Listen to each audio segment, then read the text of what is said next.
DJ Raqi's Secret Files.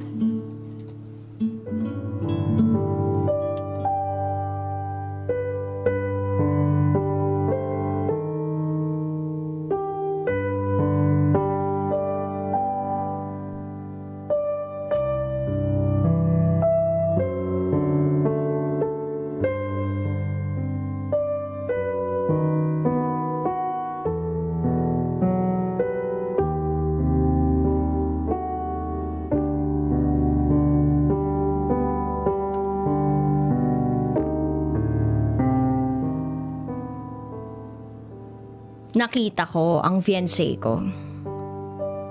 Hubot-hubad. Kasama ang childhood friend niya.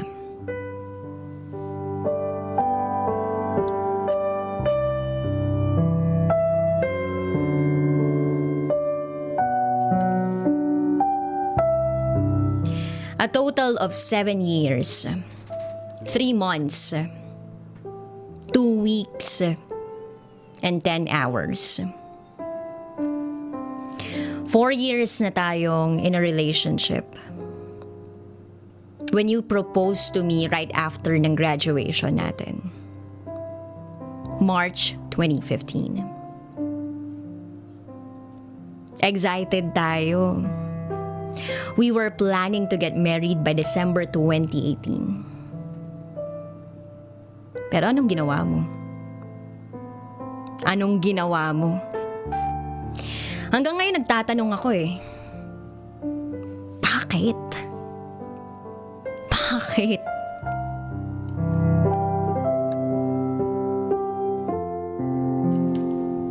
Lahat ng pagtitiwala ko, binigay ko. Never akong naging mahigpit sa'yo.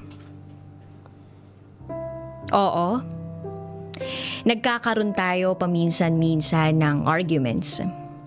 Kasi normal naman yun sa mga may relasyon. At kahit kailan, hindi natin hinahayaan na tatagal yung sama ng loob natin sa isa't isa. Because we both know how much we love each other. But I think I was wrong.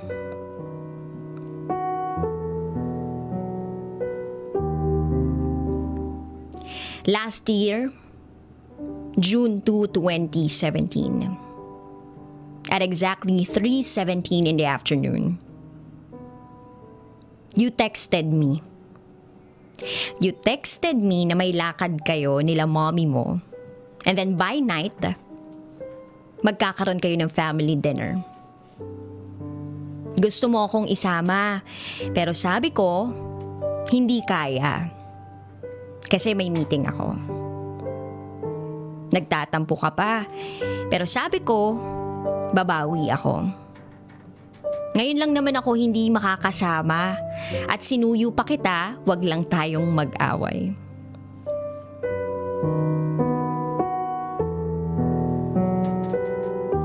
Same date around 9 p.m. I was on my way home. Tinext kita, pero hindi ka nagre-reply. Gusto ko sanang humabol sa dinner. Pero I got stuck in the traffic around Eastwood. And then out of nowhere, nag-decide ako na bisitahin yung condo na binili natin. Oo, nakabili na tayo ng condo. Since around the area lang naman, tapos bored na ako because of the traffic. So, I decided to visit. Hindi ko alam kung bakit ko naisipan, knowing na under renovation yung unit natin. Pero gusto ko lang talagang makita. At siguro, para ma-imagine ko rin yung buhay na magkasama tayo. Kasi after 1 month, magkasama na tayong titira doon. Live in before the wedding. Sabi nga nila. So, as I enter the building, kinakabahan ako Pero iniisip ko baka excited lang ako. Pero yung kabang nararamdaman ko ng mga oras na yun, it was really unexplainable.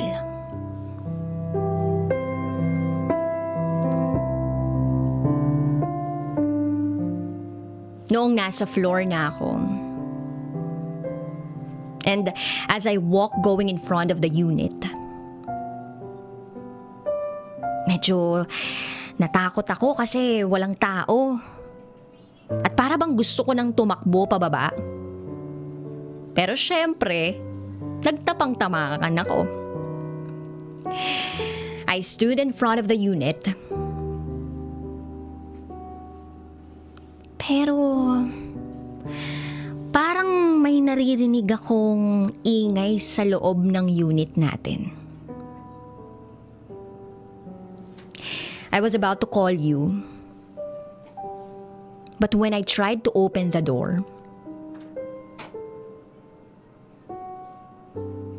hindi nakasara. Hindi nakalock. Natatakot ako. Natatakot ako na baka may multo or worst, magnanakaw. Pero pumasok pa rin ako. So, pumasok ako sa unit natin.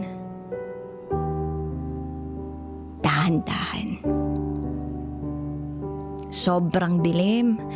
Pero may dim light of light sa isang room. Which is our room.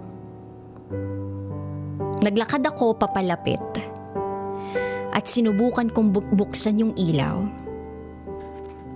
And the moment I switch on the light, para akong na-stroke. Para akong binuhusan ng malamig na tubig. Kung totoo man na tumitigil yung oras, ganun yung pakiramdam. I saw you, my fiance, full naked, with your childhood friend. And she's grinding hard on top of you. Sa sariling kama natin.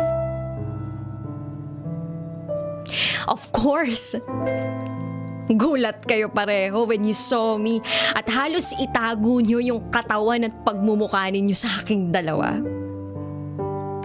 Ang kapal ng mukha nyo. Lalo na yung kaibigan. Yung kaibigan mo, yung other woman mo.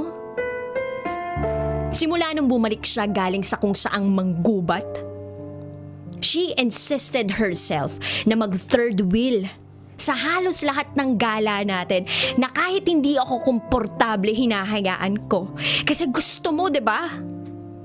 Catch up lang yung sabi mo, 'di ba? Hindi ako nag-iisip ng masama o naging malisyosa kasi malaki yung tiwala ko sa'yo. Malaki yung tiwala ko sa'yo na hindi mo ko lulukohin.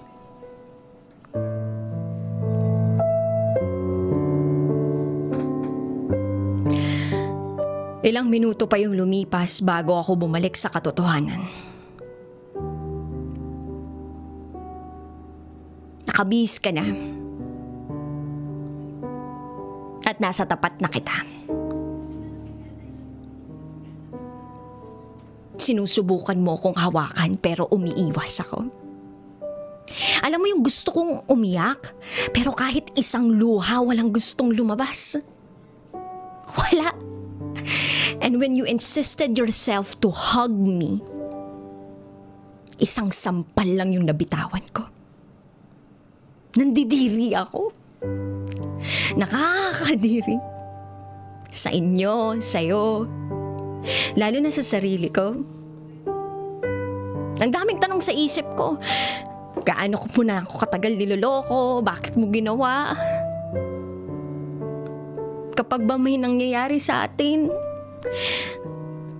meron din bang nangyayari sa inyo?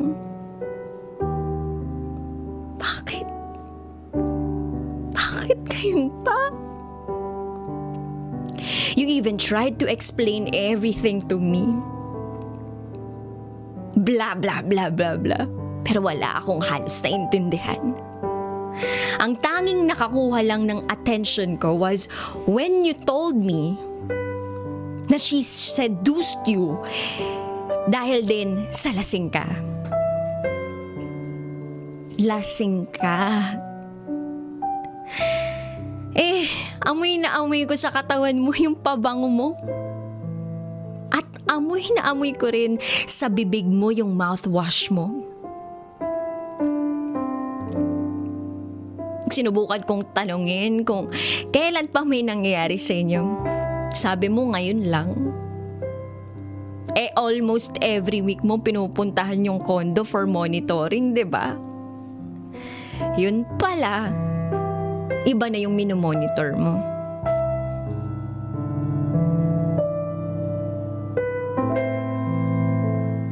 Umalis ako ng condo na hindi ko alam kung paano ako nakauwi ng safe sa bahay.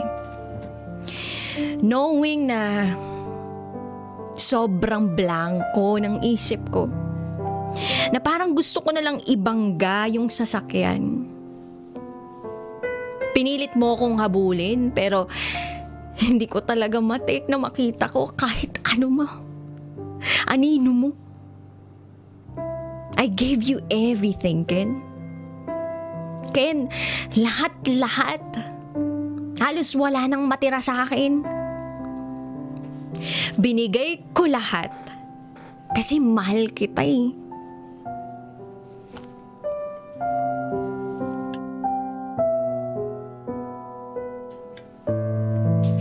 When I got home, sinabi ko sa parents ko kung ano yung nangyari. I felt so empty. Na kahit sila umiiyak sa akin. Kasi alam ko at alam nilang lahat na hindi ako mahinang babae. Pero pagdating sa'yo, tablado lahat. Kahit sila.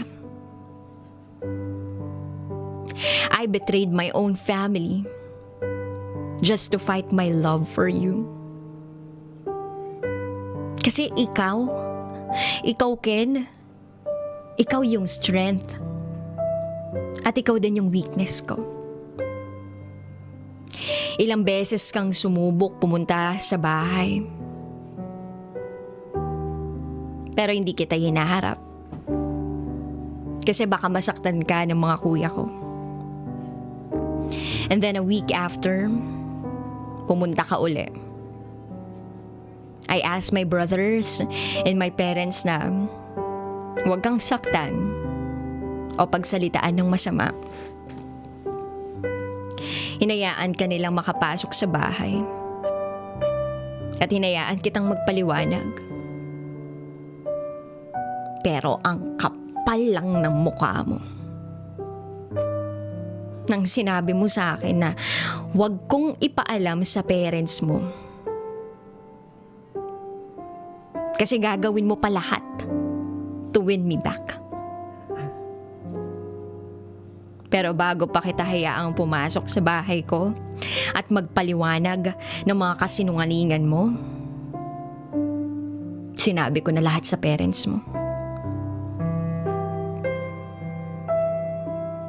Ang sakit sa puso. Disappointed sila sa'yo. And they were really sorry for what you have done. Maiintindihan din daw nila if i-cancel ko yung wedding. But they hope na sana maayos pa. Kasi gusto nila ako para sa'yo. Buti pa yung parents mo, nakita yung worth ko. After you explained everything, wala akong sinabi na kahit isang salita. Kasi ang hirap maniwala. Nung nalaman na ng mga close friend mo na alam ko na yung totoo, umamin din sila sa akin na nagdadalawang isip ka na pakasalan ako. Simula nung bumalik yung childhood friend mo, tinambayan mo na yung kondo. Kaya kahit gustong-gusto kong ayusin, hindi ko na mapilit yung sarili ko. You even begged in front of my family na huwag kitang iwan. Umiiyak ka, trying to convince my family na magbabago ka na. Nahanda mo akong pakasalan sa lahat ng simbahan. But, sad to say, wala akong maramdaman. Manhid na ako. Gustong-gusto kitang patawarin pero hindi ko alam kung paano. Lahat ng pagmamahal ko, effort ko, nawala lahat eh. Binaliwala mo. Para akong naging basura.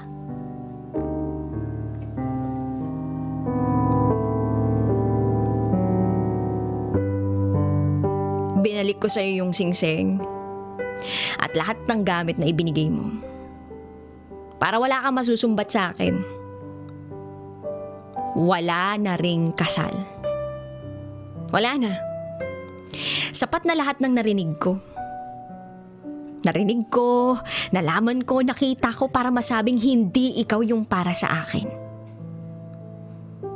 At hindi tayo para sa isa't isa.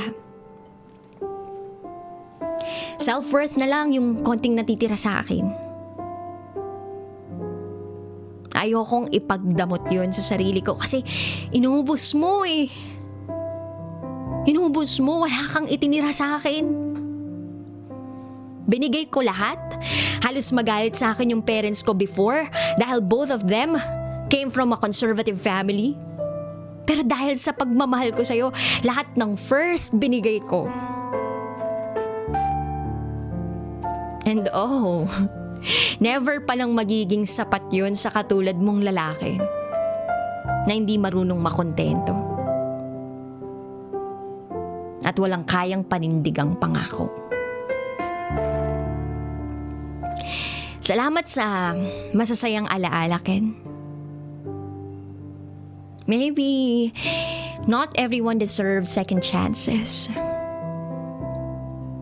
Hanggang dito lang siguro yung kwento nating dalawa. Salamat sa pagiging parte mo ng buhay ko. Salamat sa 7 taon kahit hindi ko alam kung ilan yung sa akin doon.